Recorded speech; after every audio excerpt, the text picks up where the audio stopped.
দুনিয়ার মুসলমান যারা কোরআন মানে না, যারা কোরআন বিরোধী, কোরআনকে অপমান অপদস্থ করেন, উলামায়ে কেরামদেরকে অপমান অপদস্থ করেন, নবীর বিরুদ্ধে গালিগালাজ করেন, দুনিয়ার মুসলমান তাদের বিরুদ্ধে অবশ্যই সকল মুসলমানদেরকে ঐক্যবদ্ধ হয়ে অবশ্যই বাতিলকে বাংলাদেশ থেকে তাড়িয়ে ভারতে পাঠানো দরকার। কথা বলেন ঠিক কিনা?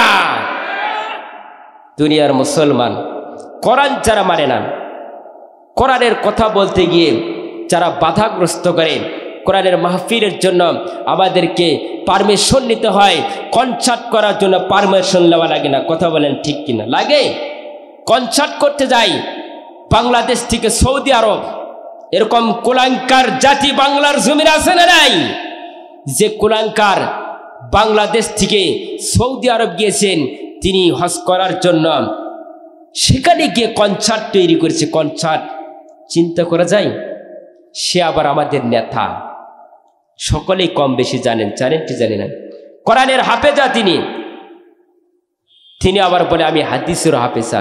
তার নামটা সকলেই তো জানেন, মমতাজ আপা। কথা বলেন ঠিক কিনা? মুসলমান এই সমস্ত জাতির পিছনে ঘুরিয়ে আমাদের জীবনটা একেবারে ধ্বংস। এ জাতির পিছিয়ে ঘুরে মুসলমানের কোনো কল্যাণ আসবে না। কথা বলেন ঠিক কিনা? আব্দুল্লাহ বিন রাওহা রাদিয়াল্লাহু তাআলা আনহু বাড়িতে গিয়ে দেখে আমার বিবি কোরআনুল কারীম তেলাওয়াত করেন। বিবির ডাক দিয়ে বলে, বিবি রে দরজাটা খুলিয়ে দাও। এইবার বিবি দরজা খুলিয়ে দিলেন। দেওয়ার পর বিবিকে বলে, বিবি গো, নবী ডাক দিয়েছে মোতার প্রান্তে জিহাদের জন্য যেতে হবে, তুমি আমার জন্য দোয়া করো। এইবার এই মদিনার সুন্দর মহিলা বলতেছে, স্বামী গো একটাবার তুমি ঘরে এসো। এইবার বলতেছে, না না না আমি কোনো প্রকারে যেতে পারবো না। আবার নবী ডাক দিয়েছে, সাথে সাথে যেতে হবে। নবীর অর্ডার কখনোই মিস করা যাবে না। নবী ডাকছে, সাথে সাথে যেতে হবে। এ মুসলমান, আজকে এইরকম যদি তারা সাহাবায়ে কেরামরা করতে পারে, আমরা মুসলমান জাতি কি এইটা করতে পারি না? আমরা ইসলামের জন্য কি বের হতে পারি না? আমরা দিন কায়েমের জন্য কি একটা বার বের হতে পারি না? যে দেশের মুসলমান ৯৬% মুসলমান, ওই দেশের ভিতরে কোরআনের আইন চালু হয় না, মানুষের আইন চালু হয়। কথা বলেন ঠিক কিনা? আলা লাহুল খলকু ওয়াল আমর, সৃষ্টি যার, আইন চলবে তার। আর আমরা চিন্তা ভাবনা করি যিনি আমাদের নেতা, তার আইনে আমরা মেনে চলবো। মুসলমান নেতার পিছে ঘুরিয়া তোমরা খেতাবালিশ হয়ে না। যেদিন তোমাদের মৃত্যুবরণ হবে, চলে যাবে আল্লাহর দরবারে। আল্লাহ যদি বলে কোন নেতার পিছে ঘুরেছেন, সেই নেতার কাছে যাও, সে তোমাকে দিয়ে দিবে কোন জিনিস চাও। বলেন তো কোন নেতার ক্ষমতা আছে আল্লাহ এবং রাসূল ছাড়া? ক্ষমতা আছে? ক্ষমতা নাই। তাহলে আল্লাহ এবং রাসূল ছাড়া আমাদের কোনো রেহাই নাই। তাহলে আল্লাহ এবং রাসূলকে আমাদেরকে মেনে নিতেই হবে। যারা আল্লাহ দ্বীন প্রতিষ্ঠা করার জন্য শহীদের তামান্না পাঠ করবে, আল্লাহ তাদেরকে শহীদ হিসাবে গ্রহণ করে নেবেন। চিৎকার দিয়ে বলেন সুবহানাল্লাহ। হযরত ওমর ফারুক রাদিয়াল্লাহু তাআলা আনহু বলেন তো, তার কি আমল কম ছিল? সেও আল্লাহর কাছে দোয়া করছে, আল্লাহুম্মা রযুকনি শাহাদাতান ফি সাবিলিহি, আল্লাহ আমাকে শাহাদাতের তামান্না পাঠ করাও। চিৎকার দিয়ে বলেন সুবহানাল্লাহ। এইবার হযরত ওমর ফারুক রাদিয়াল্লাহু তাআলা আনহু আল্লাহর কাছে দোয়া করে, আল্লাহ আমাকে শাহাদাতের তামান্না পাঠ করাও।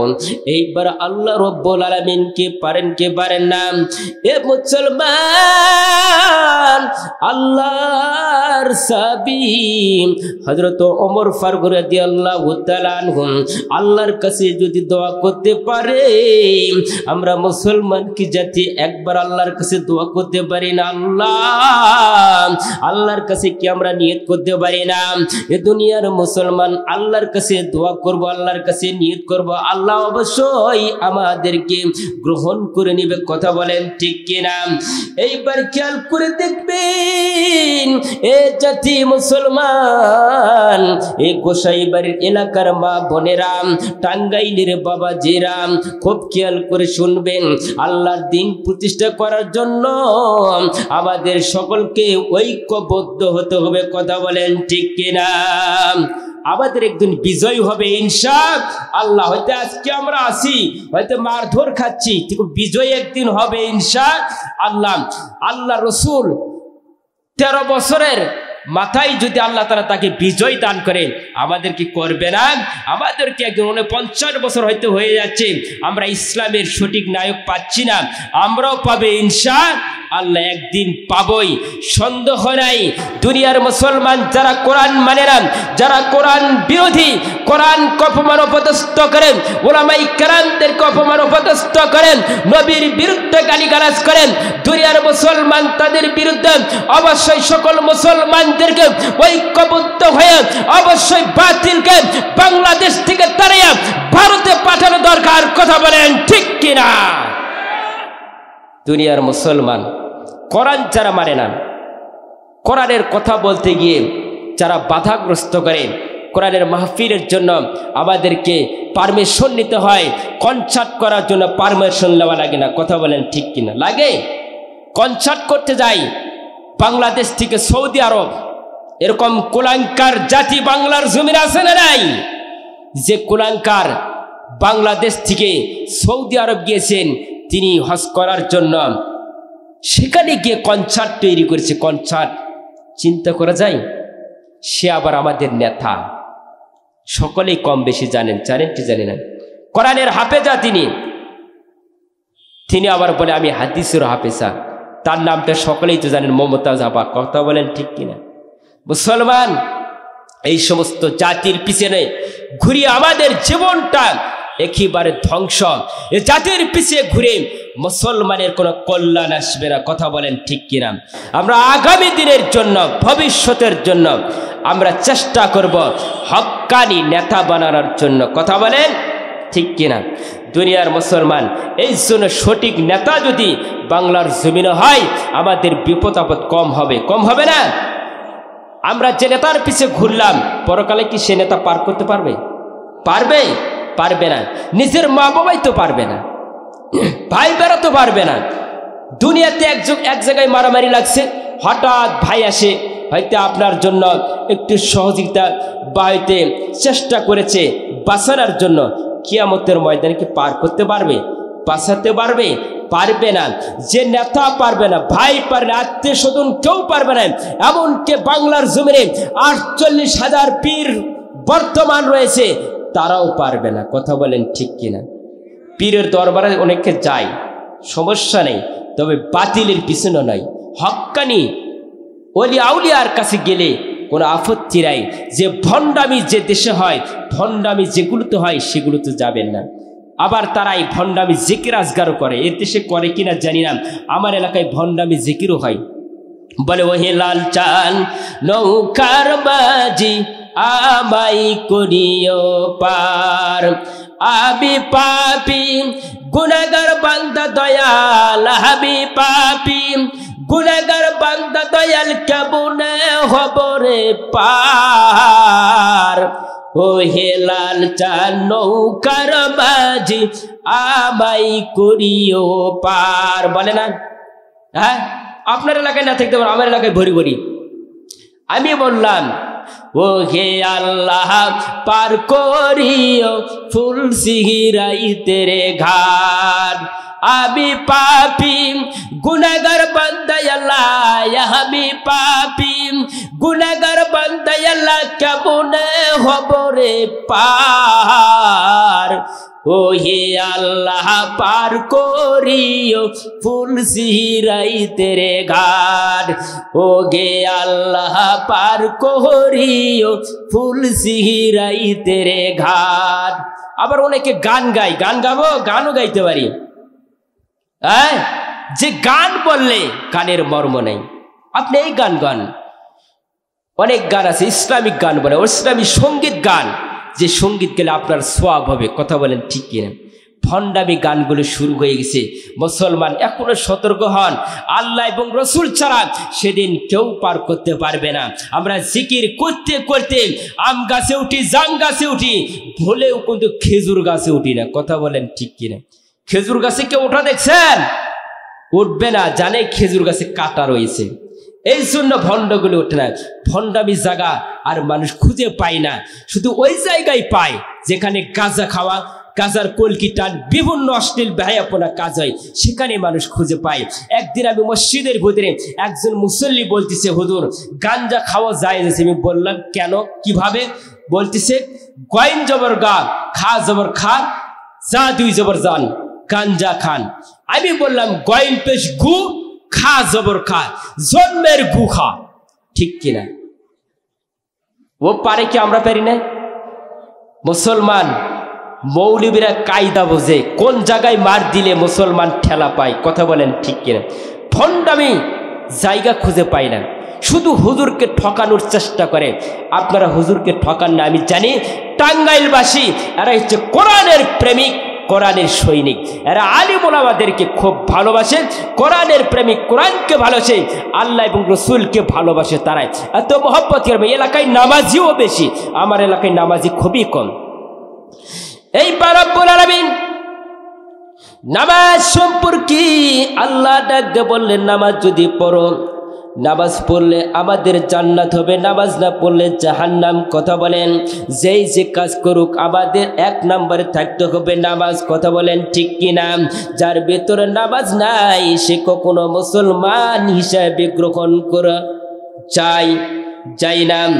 এ দুনিয়ার মুসলমান, এই জন্য আমি বলতে গেলাম, কারণ আমাদেরকে 5 ওয়াক্ত নামাজ পড়তে হবে, আল্লাহর দিন কায়েম করতে হবে, রোজা রাখতে হবে, বিবি বাচ্চাদেরকে পর্দায় রাখতে হবে। যতক্ষণ পর্যন্ত এই দেশে নামাজ জারি না হবে, যতক্ষণ পর্যন্ত আমরা নামাজ না পড়তে পারবো, ততদিন পর্যন্ত আল্লাহর কাছে আমরা যেতে পারবো না। কিয়ামতের ময়দানে আমরা কেমনে পার হব? এইবার রাসূল সাল্লাল্লাহু আলাইহি সাল্লাম এই নামাজের কথা বারবার তাকিদ দিয়েছে। এই নামাজের কথা বলতে গিয়ে আমার রাসূল বেশি বেশি মারও খেয়েছে। কথা বলেন ঠিক কিনা? এই জন্য মুসলমান, কেন নামাজ পড়বা না? কেন রোজা রাখবা না? কেন বিবি বাচ্চাদেরকে পর্দায় রাখবা না? কেন হালাল রুজি ইনকাম করবা না? কেন হারাম থেকে বাঁচবা না? এই জন্য আমাদেরকে সকল সঠিক মুমিন মুসলমান হতে গেলে আমাদের 1 নম্বরে নামাজ পড়তে হবে এবং আল্লাহর দিন কায়েম করতে হবে। কথা বলেন ঠিক কিনা? এ মুসলমান, নামাজের এত তাকিদ দেওয়ার পরে কেন আপনারা নামাজ পড়েন না? আমরা শুধু নামাজ পড়ি রমজান মাস আসলে বেশি বেশি নামাজ হয়। কথা বলেন ঠিক কিনা? এই জন্য আমাদের দেশে কিছু আছে রমজান আলী, রমজানের ভিতরে নামাজ পড়ি। কথা বলেন ঠিক কিনা? আবার অনেকে আছে ইয়াদ আলী, আছে না নাই? মানে 2 ঈদে নামাজ পড়ে, আছে নাকি? আছে। আবার কিছু লোক রয়েছে যেগুলো আছে শুকুর আলী, তার মানে শুক্রবারে নামাজ পড়ে। এলাকায় কি আছে? এলাকায় তো সকালে 5 ওয়াক্ত নামাজ পড়ে না? প্রতিদিন পড়ে না? এলাকায় আছে? এলাকায় কি কন আপনারা? তাহলে বলেন তো কয়জন ব্যক্তি শুক্রবার আবার রমজান মাসে আবার দেখবেন 2 ঈদে এরকম মুসলমান, নামধারী মুসলমান হইয়া কোনো লাভ নাই। আবার অনেকে আছে মতলব আলী চিনেন? মতলব আলী চিনেন না? মানে এখন বর্তমানে এত সাজা লাগবে তো যাকে দেখা হয় অমনি আসসালামু আলাইকুম, যার তার সঙ্গে সাক্ষাৎ হয় অমনি আসসালামু আলাইকুম। কয় এত সালাম দেন কেন? বুঝছে না সামনে একটু দাঁড়াবার চাচ্ছি। কি দাঁড়াবেন? ভালো করে খুলে বলেন। বুঝছেন না? একটু চেয়ারম্যানে দাঁড়াবো। যার সঙ্গে দেখো আমি সালাম আলাইকুম, সালামের কোনো সাইজ নেই। আমি একদিন প্রসাব করতে বসেছি, হঠাৎ অনেক জায়গায় তো প্রসাবের মানে এমনি একটু প্রসাব করে দেখাই যায়, হয়তো টয়লেটের ভিতর না, সামনে যে প্রসাবের জায়গা আছে, করতে বলছি। মানে উঠতেই হুজুর আসসালামু আলাইকুম, চিন্তা করলাম, হাই হাই, প্রসাবখানায় ইনি বোঝে না কিছু, সালাম দিচ্ছে। হ্যাঁ, মানুষ এত বেকুব, কিছুই বোঝে না। এত তাবলিগ জামাত, বিভিন্ন জামাত হচ্ছে, তারপরে মনে করি মসজিদে বায়ান হচ্ছে, তাও বোঝে না। সে বৃদ্ধা লোক সালাম দিচ্ছে, হুজুর আসসালামু আলাইকুম। আমি তো সালাম নেই, নিব কেমনে? প্রসাবখানে কি সালাম নেওয়া যায়? পরে বলতেছে হুজুর সালামটাও নিল না। কি চিন্তা দেখছেন? তাহলে বুঝতে হবে তো কোন জায়গায় সালাম দিতে হবে। তো যাক, মতলব আলীর কথাটা এই, যেখানে পাই সেখানে সালাম দেয়।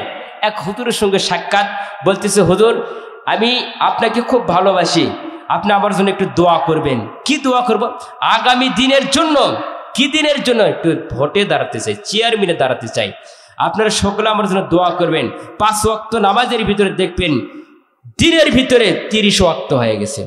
আসর কখন, জোহর কখন, যেই ওয়াক্ত পাই সেখানেই পড়তে থাকে। যেই মসজিদ পাই সেই মসজিদে নামাজ পড়ে। যেই নেতাগিরি হয়ে গেছে, নামাজ শেষ। কথা বলেন ঠিক কিনা? সালামও নেই, কালামও নেই, নেতার সাইজও নেই। এটা হচ্ছে মতলবানি। মানে যখন মতলব হয় তখনই নামাজ পড়ে। এ মতলবানি নেতার পিছিয়ে ঘুরে লাভ নেই। যে মতলবানি নামাজ হবে 5 ওয়াক্ত, দেখা যাবে চেহারাটা খুব ফুটফুটে সুন্দর চেহারা দেখা যাবে, তার ভিতরে একটা নূর চমকাতে থাকবে। এই ধরনের নেতাদেরকে নেতা বানাতে হবে, যে নেতার পিছে ঘুরে আমাদের ইহকাল পরকাল নষ্ট। কথা বলেন ঠিক কিনা?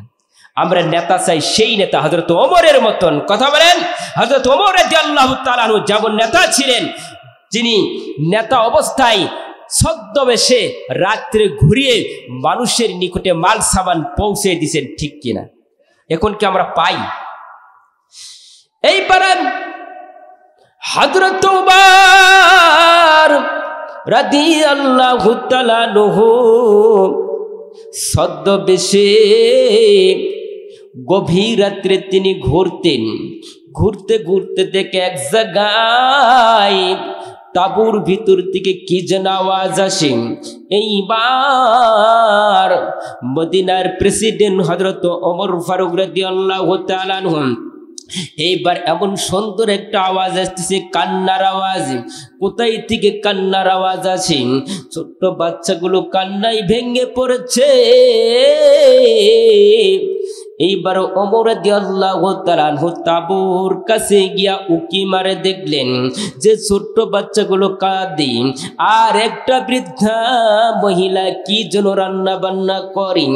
এইবার এগুলো দেখিয়া হযরত ওমর ফারুক রাদিয়াল্লাহু তাআলা আনহু এইবার দেখলেন গাইরে এই বুড়িমা কি রান্না করেন।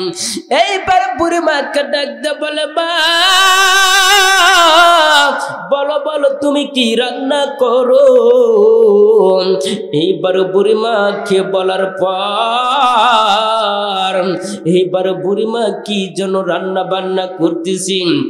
এইবার এই সুন্দরভাবে নাড়াচাড়া করি, এমন একটা ঠক ঠক আওয়াজ আরম্ভ হয়। এইবার বুড়িমাকে ডাকতে বলে, মা বলো বলো তুমি কি রান্না বান্না করো? এইবার বুড়িমা ডাকতে বলে, বাবা রে, আবার নাতি পুতি কান্নায় ব্যঙ্গ পড়েছে খোদার তাড়নায়। আজ কতদিন হইয়া গেল আমরা মদিনার প্রেসিডেন্টের কাছে কিছু সাহায্য নেওয়ার জন্য আমরা এসেছি, আজও পর্যন্ত আমরা পাইলাম না। এইবার ওমর এইগুলো দৃশ্য দেখিয়া তিনি সেখান থেকে চলে গেলেন। যাবার পর আসলামকে ডাক দিয়ে বলে, আসলাম রে, আজকে যে আমি দৃশ্য দেখলাম, আমি মনে হয় কিয়ামতের ময়দানে আমি পার হতে পারবো না। আসলাম ডাক দিয়ে বলে, হুজুর বলেন তো কি দৃশ্য আপনি দেখলেন? এইবার ওমর ডাকতে বলে, আসলাম রে, আমি যা দৃশ্য দেখলাম, এই দৃশ্য দেখিয়া হযরত ওমর ফারুক রাদিয়াল্লাহু তাআলা আনহুর 2 চোখ দিয়া পানি থর থর করে পড়িয়া দাড়ি মোবারক গুলো ভিজিয়ে গেছে। এইবার ওমর ফারুক রাদিয়াল্লাহু তাআলা আনহু আসলামকে ডাক দিয়ে বলে, আসলাম গো চলো এইবার বাইতুল মালের দরজাটা খোলো। এইবার খোলার পর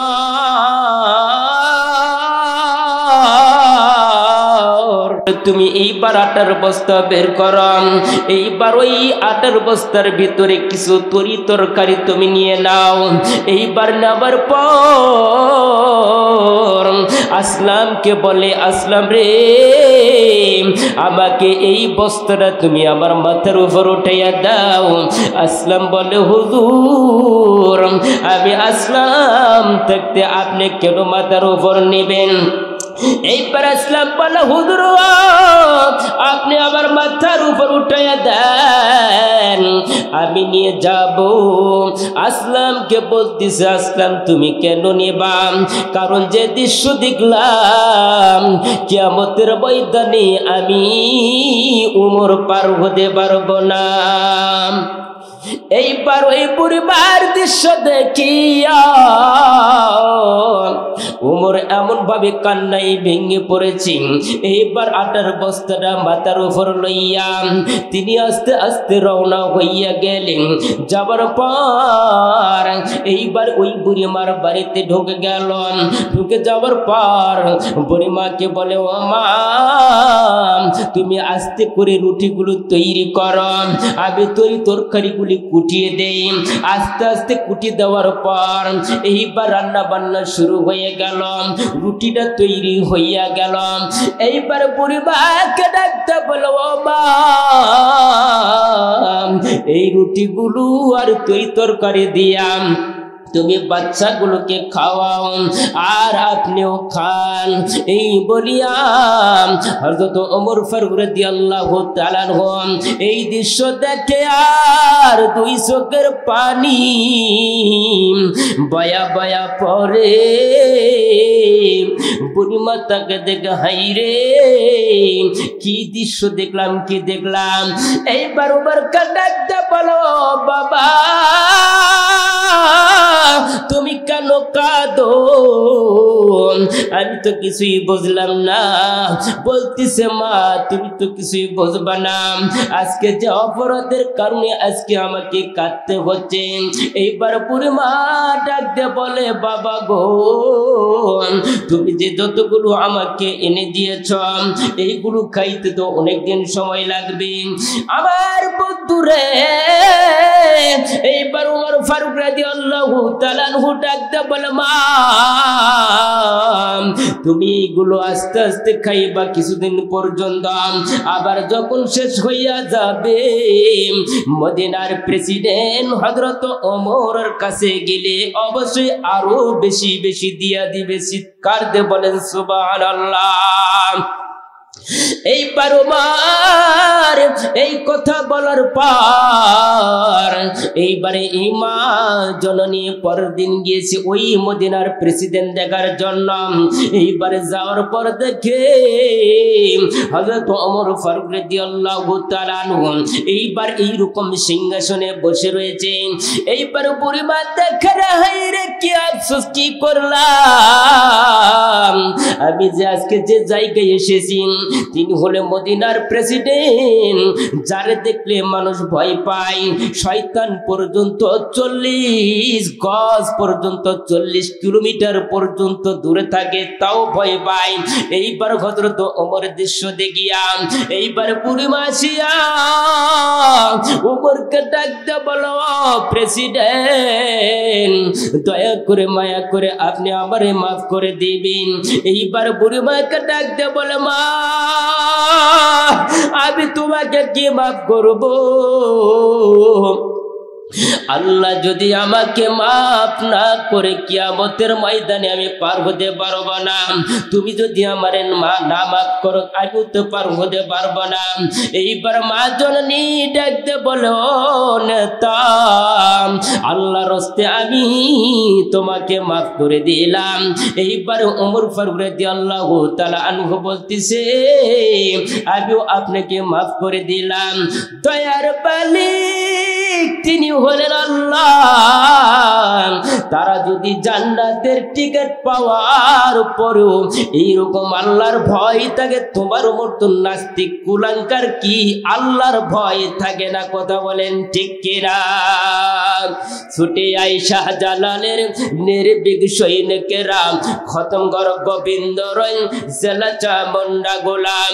ছুটে আই শাহজালালের নির্ভীক সৈনিকেরা, খতম কর গোবিন্দ রয় জেলা চামুন্ডা গোলাম।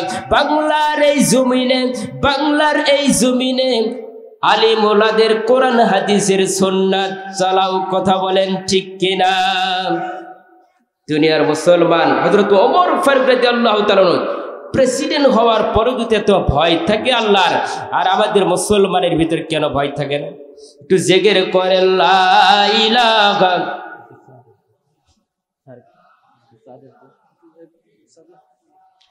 লা ইলাহা ওরে লা ইলাহা ইল্লাল্লাহ।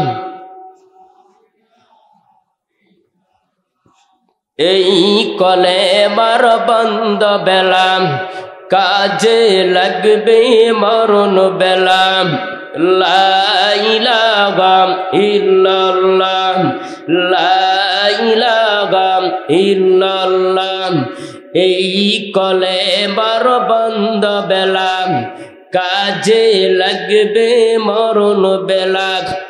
এই কলেমার প্রেম থাকিলে কবর হবে উজালা। ওরে লা ইলাহা ইল্লাল্লাহ, লা ইলাহা ইল্লাল্লাহ, লা ইলাহা ইল্লাল্লাহু মুহাম্মাদুর রাসূলুল্লাহ। সকল বলি সাল্লাল্লাহু আলাইহি ওয়াসাল্লাম। ইসলাম বিজয় হবে যে নেতার কারণে আমরা গরিব, অসহায়, মিসকিন, দরিদ্র, আমরা অনেক কিছু থেকে আমরা তাদের কাছ থেকে সাহায্য পাবো। কথা বলেন ঠিক কিনা? আজকে আমাদের দেশের অবস্থা করুণ অবস্থা। দেশেরই ভিতরে আগে আমরা দেখছি সার আছে না, জমিতে প্রয়োগ করা হয় সার। এই সারগুলো লাইন ধরে নেওয়া লাগতো আগে, শুনছি, ছোটবেলায় বুঝি নাই। আর এখন বর্তমান লাইন ধরেও পাওয়া যাচ্ছে না। কোন জায়গায় আমরা বসবাস করি? এক নেতা একজন সার নেওয়ার জন্য সালাম দিচ্ছে, আসসালামু আলাইকুম। বলো সার ছাড়া কি আছে সেটা বলো। চিন্তা করা যায়, সালাম নিচ্ছেই না, বলতেছে সার ছাড়া কি নেবা সেটা। সার পাওয়া যাচ্ছে না। আজ গরিবগুলো ন্যায্য মূল্য পাচ্ছে না। আজকে যারা কৃষি কাজ করতেছে না, এরা এই দ্রব্য মূল্যর ন্যায্য মূল্য পাচ্ছে না। কারণকে দিন যাচ্ছে, সব জিনিসের বাড়ে, কিন্তু আমাদের যেগুলো ধান, চাল, আলু ইত্যাদির বাড়ে না। বাড়ে যদি 1500 থেকে 1600 টাকা মন হয়, জায়গায় জায়গায় কুকুর সেট করে দেয়। কথা বলেন ঠিক কিনা? যে আগামীকাল থেকে যেন 1500 টাকা ধান থাকে, 1600 টাকা মন যেন না বাড়ে। আর বেঈমান কুলাঙ্কার দিন দিন চালের দাম 70 থেকে 75 টাকা কেজি হচ্ছে। পেঁয়াজের দাম বাড়তিছে, ডালের দাম বাড়তিছে, তেলের দাম বাড়ে। এগুলোর প্রতি তারা কোনো কৈফিয়ত নেয় না, এগুলোর বিরুদ্ধে কোনো কথা বলে না। দিন দিন বাড়তিছে, মুসলমানের কষ্ট হয়ে গেছে। কথা বলেন ঠিক কিনা? তেলের দাম বাড়ে, এক রাতের ভিতরে তেলের দাম বাড়ছে 30 থেকে 45 টাকা লিটার বেড়ে গেছে। এটা কারাই বাড়াচ্ছে? বাড়িয়ে বেড়ে দেখেছে যে আরো বাড়ান চাই কিনা। আগামী 23 সালে হইতে আরো বাড়তে পারে, শুনতে পাচ্ছি অনলাইনে, ফেসবুকে। আস্তে আস্তে আরো বাড়ানোর জন্য চেষ্টা করতেছে। বাড়িয়ে লাভ হবে না, মুসলমানের যতটুকু সম্ভব খাবে। কথা বলেন ঠিক কিনা? তুমি বাড়াবা, আস্তে আস্তে মরবা। কথা বলেন ঠিক কিনা? আর জায়গা নাই। বলবো গজলটা বলি। ওহো আবার দেশের ভাই, বাংলার জমিনে আর জায়গা নাই। কত মানুষ মারলাম আমি, কত ফাঁসি দিলাম। কত মানুষ মারলাম আমি, কত ফাঁসি দিলাম।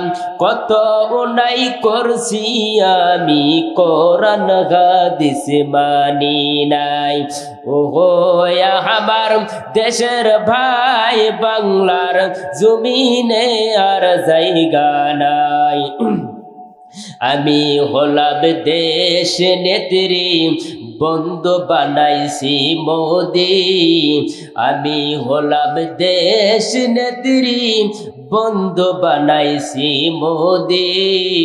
তুমি বিনে নাই আমার বাংলাদেশের গদি, তুমি বিনে নাই আমার বাংলাদেশের গদি।